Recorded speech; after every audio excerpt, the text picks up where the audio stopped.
It's Tuesday morning. அச்சு ரொம்ப நாளாக என்கிட்ட கேட்டுட்ருக்க லஞ்ச் ரெசிபி வந்துட்டு லெமன் ரைஸ், அது கூட பொட்டேட்டோ ஃப்ரை. இது வரைக்கும் செஞ்சு கொடுத்ததே இல்லை. பட் ஃப்ரெண்ட்ஸ் எல்லாம் கொண்டுட்டு வராங்க, எனக்கும் செஞ்சு கொடுங்க அப்படின்னு ரொம்ப நாள் கேட்டுகிட்டே இருந்தான். ஸோ இன்றைக்கி செஞ்சு கொடுத்துடலாம் அப்படின்னு சொல்லிட்டு.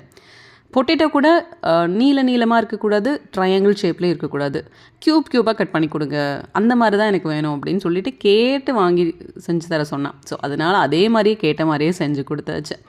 ஸோ பிரேக்ஃபாஸ்ட்டுக்கு வந்துட்டு ராகி அடை பண்ணலான்னு சொல்லிட்டு ஃபஸ்ட்டு வந்து காரமாக பண்ணலாம், கீரை எல்லாம் போட்டுன்னு நினச்சேன். பட் வந்துட்டு கருப்பட்டி இருந்ததை பார்த்தோம்னா ஸ்வீட்டாக சாப்பிடணுன்னு ஆசை வந்துடுச்சு. ஸோ அதனால் ஸ்வீட்டாகவே சாப்பிட்றலாம் அப்படின்னு சொல்லிட்டு கருப்பட்டியை நல்லா கொதிக்க விட்டு அதை வடிகட்டி யூஸ் பண்ணியாச்சு.